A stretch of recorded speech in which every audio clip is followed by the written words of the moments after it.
Hello नमस्कार दोस्तों, स्वागत है एक बार फिर से आपका मेरे चैनल में टेक्निकल सपोर्ट विद बीडी। दोस्तों, मेरा नाम भूपेंद्र है और आज मैं आपके लिए लेकर आया हूं मध्य प्रदेश हाई कोर्ट में जो 4th ग्रेड की वैकेंसी निकली है। सभी डिस्ट्रिक्ट में ये वैकेंसी निकली है। किन किन पदों के लिए ये वैकेंसी है, क्या क्या योग्यता रहेगी, क्या इसका जो सिलेक्शन का प्रोसीजर रहेगा, इस बारे में संपूर्ण जानकारी देखेंगे। उससे पहले अगर आप चैनल पर नए हैं तो यूट्यूब पर सर्च करें टेक्निकल सपोर्ट विद बीडी और हमारे चैनल को सब्सक्राइब बटन पर क्लिक करें, जिससे आने वाले समय में आपको सारे नोटिफिकेशन मिलते रहेंगे। तो चलिए दोस्तों, देख लेते हैं मध्य प्रदेश हाई कोर्ट में ये जो वैकेंसी आई है।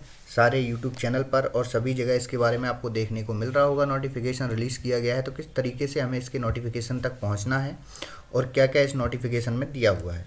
किसी भी ब्राउज़र पर, क्रोम या मोजिला पर आपको टाइप करना है MP हाई कोर्ट। टाइप करने के बाद आप रिक्वायरमेंट एंड रिज़ल्ट वाले इस वाले टैब पर क्लिक करेंगे। यहाँ क्लिक करने के बाद आपको 26/10/2021 का एक नोटिफिकेशन आपके सामने दिखाई दे रहा होगा। इस पर आपको क्लिक करना है। जैसे ही आप इस पर क्लिक करते हैं तो कुछ इस तरीके से नोटिफिकेशन आपके सामने ओपन हो जाएगा। आपको इसको डाउनलोड कर लेना है अपने कंप्यूटर में या मोबाइल में। और जैसे ही आप इसको डाउनलोड कर लेते हैं तो इसके बाद आप इसकी PDF ओपन कर लीजिए। ये मैंने इसकी PDF ओपन कर ली है। इसमें आप देख रहे होंगे जो नोटिफिकेशन की डेट है 26/10/2021 को मध्य प्रदेश राज्य जिला एवं सत्र न्यायालयों की स्थापनाओं पर 4th श्रेणी वाहन चालक, भृत्य, चौकीदार, जलवाहक, माली एवं स्वीपर कलेक्टर रेट पर आकस्मिकता निधि से वेतनभोगी कर्मचारी की सीधी भर्ती नियुक्ति हेतु आवेदन विज्ञापन 2021। ऑनलाइन आवेदन प्रारंभ होने की जो तिथि है दोस्तों 9/11/2021 है, यानी कि 9 नवंबर 2021 से इसके आवेदन शुरू होंगे और इसकी जो अंतिम तिथि रहेगी फॉर्म भरने की वो 24 नवंबर 2021 रहेगी।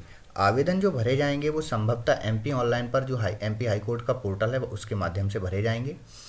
इसमें जो भर्ती हैं वाहन चालक, भृत्य, चौकीदार, जलवाहक, माली एवं स्वीपर में से केवल एक पद के लिए केवल एक ही जिले में भर्ती हेतु एक ही ऑनलाइन आवेदन पत्र कर सकते हैं। जी हाँ दोस्तों, ये सारे पद जो दिए हैं इनमें आप किसी एक पद के लिए एक जिले में एक पद के लिए, मतलब जितने भी संपूर्ण जिलों में जो भी वैकेंसी आप एक पोस्ट के लिए एक ही फार्म डाल सकते हैं। ऐसा नहीं है कि संपूर्ण पदों के लिए आप आवेदन कर सकते हैं।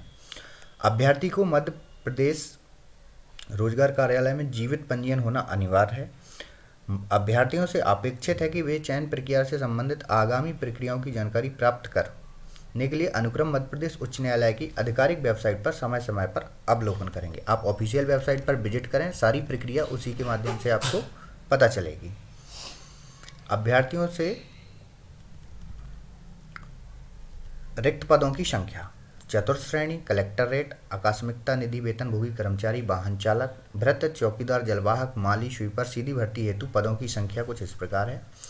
अलीराजपुर में 1 पद है वाहन चालक का, अनूपपुर में 3 पद हैं, भोपाल में 1 पद है, बुरहानपुर में 1 पद है, छतरपुर में 2 पद हैं, छिंदवाड़ा में 1 पद है, दमोह में 3 पद हैं, दतिया में 2 पद हैं, देवास में 1 पद है और उसके बाद ढिंडोरी में 1, ग्वालियर में 3, हरदा में 1, होशंगाबाद में 2, इंदौर में 1, जबलपुर में 8,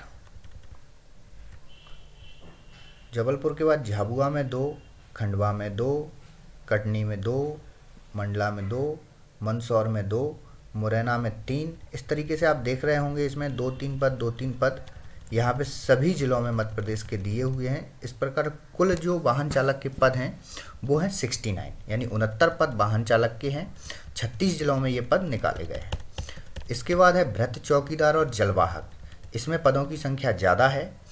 भृत्य, चौकीदार, वाहन जलवाहक में जो पदों की संख्या है वो हर जिले में अच्छी खासी है, यानी 5 पद अनूपपुर में हैं, अशोकनगर में 6 हैं, बालाघाट में 4 हैं, बड़वानी में 8 हैं, बैतूल में 9 हैं, भिंड में 3 हैं और भोपाल में 38 हैं, बुरहानपुर में 8 हैं, छतरपुर में 12 हैं, छिंदवाड़ा में भी 12 हैं, दमोह में 5 हैं, दतिया में भी 5 हैं, उसके बाद देवास में 12 हैं, धार में 28 हैं, ढिंडोरी में 2 हैं, गुना में 7 हैं।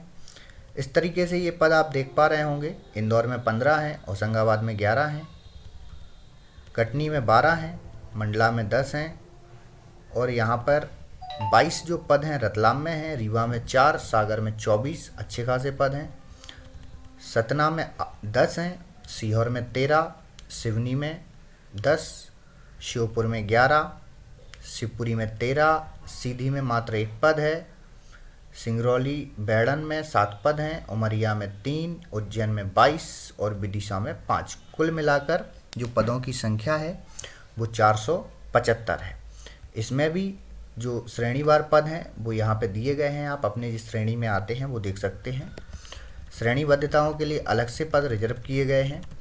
अब अगर हम माली में पदों की बात करें कि माली में किस ज़िले में कितने पद हैं, तो ये एक एक पद संभवतः सभी ज़िलों में एक एक दो पद हैं जो वो माली के दिए हुए हैं। ये भी अपने 37 ज़िलों में निकाले गए हैं। और स्वीपर के जो पद हैं वो भी इस तरीके से एक एक दो पद संभवतः सभी ज़िलों में निकाले गए हैं। ये जो स्वीपर के पद हैं ये सभी ज़िलों में निकाले गए हैं। इनमें भी स्वीपर में भी पदों की संख्या जो है 113 है। इस प्रकार चारों में जो पदों की संख्या अगर हम मिला लें तो लगभग 700 पद हो जाते हैं जो सभी प्रकार के पद हैं। अब उपरोक्त पदों में परिवर्तनीय हो सकता है। Madhya Pradesh district court establishment requirement of consideration reserve service rule 2016 publish MP gazette on 28/6/2019 schedule सरल क्रमांक 8 और 9 के अनुसार आकस्मिक निधि से वेतनभोगी कर्मचारी कलेक्टर रेट, वाहन चालक, वेतनमान कलेक्टर रेट और न्यूनतम शैक्षणिक जो योग्यता रहेगी इसमें किसी भी मान्यता प्राप्त से कक्षा 10वीं उत्तीर्ण और मोटर लाइट व्हीकल चलाने का वैध ड्राइविंग लाइसेंस होना चाहिए। आकस्मिकता निधि से वेतनभोगी कर्मचारी कलेक्टर रेट से जो 8वीं कक्षा उत्तीर्ण होंगे। अभ्यर्थी के पास LMB चालान ना अनिवार्य है, यानी कि आपके पास जो ड्राइविंग लाइसेंस है वो LMB होना चाहिए। इसके बाद संबंधित पदों हेतु टिप अभ्यर्थी ऑनलाइन आवेदन पत्र की उनकी अंकसूची शैक्षणिक प्रमाण पत्र के अनुसार ही जानकारियां दर्ज करना अनिवार्य है। कोई विसंगति स्वीकार नहीं होगी। उपरोक्त दर्शित न्यूनतम अर्हताएं ऑनलाइन आवेदन करने की अंतिम तिथि से उत्तीर्ण होने के साथ परीक्षा अंक प्रमाण पत्र होना आवश्यक है। चयन अभ्यर्थी संबंधित अनावश्यक जानकारी, इसमें चयन के बारे में बताया गया है किसके लिए कौन से पद निर्धारित किए गए हैं। इसके बाद दोस्तों इसमें जो सबसे अहम चीज़ है वो है आपका जो सिलेक्शन प्रोसीजर रहेगा। आयु की गणना देख लेते हैं पहले। 18 वर्ष की आयु पूर्ण किए हो जाना चाहिए। पुरुष आवेदक को अनारक्षित में 40 वर्ष, शासकीय निगम सरकारी कर्मचारियों के लिए 45 वर्ष, आवेदक आरक्षित अनुसूचित जाति 45 वर्ष, सभी के लिए 45 वर्ष इसमें है। अगर आवेदन के शुल्क की हम बात करें तो अनारक्षित के लिए जो आपके फीस लगेगी वो 216 रुपये लगेगी और आरक्षित वर्ग केवल मध्य प्रदेश के मूल निवासियों के हेतु 116 रुपये लगेगी। इसमें दोस्तों आपको जो है क्लिक करना है MP हाई कोर्ट ऑनलाइन उपलब्ध है। अभ्यर्थी उपरोक्त वेबसाइट रिक्वायरमेंट बटन पर क्लिक करना होगा। तत्पश्चात ऑनलाइन क्लिक एप्लीकेशन फॉर्म पर क्लिक करना, जिसके बाद पदों की भर्ती ऑनलाइन आवेदन उपलब्ध होगा, जिसमें 3 लिंक आपको दी जाएंगी, एडवर्टाइजमेंट, रजिस्ट्रेशन और एप्लीकेशन। लिंक पर क्लिक करना होगा। आपकी यूज़र ID इस तरीके से आप फॉर्म प्रिंट करके अपने पास में रखेंगे। भर्ती परियोजना में जो साक्षात्कार होगा, यानी कि इसमें जो भी है टेस्ट वगैरह कुछ होना नहीं है। अभ्यर्थी का साक्षात्कार केंद्र वही ज़िला होगा जहाँ के लिए उसने आवेदन किया है। आप जिस ज़िले के लिए भी आवेदन करते हैं आपको इंटरव्यू देने के लिए उसी ज़िले में उपस्थित होना पड़ेगा, ये इसकी एक बाध्यता है। उसके अलावा इसमें कोई भी रिटर्न एग्ज़ाम होना नहीं है, केवल इंटरव्यू बेस के आधार पर ये जो भर्ती परीक्षा है ये संपन्न होगी। अंतिम चयन सूची जो बनाई जाएगी उसी के आधार पर फाइनल दस्तावेज सत्यापन के लिए कैंडिडेट को बुलाया जाएगा। प्राप्तांक स्कोर अंतिम परिणाम सूची प्रकाशित होने के बाद साक्षात्कार में सम्मिलित हुए समस्त अभ्यर्थियों के प्राप्तांक मध्य प्रदेश उच्च न्यायालय की वेबसाइट पर प्रकाशित किए जाएंगे, जिसके लिए अभ्यर्थियों को अपने आवेदन क्रमांक व पासवर्ड दर्ज कराना होगा। सूचना के अधिकार के तहत जानकारी, उसके अलावा शुद्धि पत्र, ये सारी चीज़, ये प्रक्रिया इसमें है। इस तरीके से ये सारा भर्ती विज्ञापन जो है मैंने आपके सामने दिखाया। इसके लिए आपको इंतज़ार करना होगा। अब इसकी जो ऑनलाइन फॉर्म स्टार्ट होने का जो दिनांक हमने देखा था शुरुआत में, वो था अपना 9 नवंबर 2021। तब से इसके फॉर्म स्टार्ट हो जाएंगे। जैसे ही इसके फॉर्म की प्रक्रिया स्टार्ट होगी मैं नया वीडियो लेकर आऊँगा जिसमें आपको फॉर्म भरने की संपूर्ण प्रक्रिया हमारे चैनल के माध्यम से आपको बताई जाएगी। दोस्तों ये पद जो हैं हर बार आते हैं, इंटरव्यू के माध्यम से भरे जाते हैं, लेकिन इनका जो सिलेक्शन प्रोसीजर है उसके बाद क्या क्या इसमें होता है ये आप लोग ये भली भांति जानते हैं कि किस तरीके से इसमें चयन होते हैं, मुझे बताने की आवश्यकता नहीं है। तो आप जिस ज़िले के हैं वहाँ अपनी व्यवस्था बनाएं और आपका जो है इसमें सिलेक्शन का प्रोसीजर आप पता कर लें, किस तरीके से इंटरव्यू क्या है, क्या इसकी प्रक्रिया है। तो अंत में यही कहना चाहूँगा कि मध्य प्रदेश में जो भर्ती परीक्षाओं की प्रक्रिया है 3 साल से लंबित चल रही थी, शायद अब वो शुरू होने वाली है, क्योंकि आरक्षण का जो मुद्दा है कोर्ट में अभी भी लंबित है। लेकिन जब मध्य प्रदेश हाईकोर्ट अपने पदों के लिए विज्ञप्ति निकाल सकता है तो मध्य प्रदेश शासन अन्य पदों के लिए विज्ञप्ति क्यों नहीं निकाल सकता। लास्ट में ADPO अन्य भी पदों के लिए वैकेंसी निकाली गई थी, PSC ने अपनी वैकेंसी निकाली है।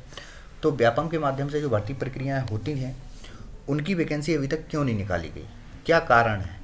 तो इस तरीके के कई सवाल हैं मध्य प्रदेश शासन के लिए कि क्या आखिर जो परीक्षार्थी हैं मध्य प्रदेश का युवा है इस तरीके से परेशान होता रहेगा, वैकेंसी देखने को आगे मिलेगी या नहीं मिलेगी।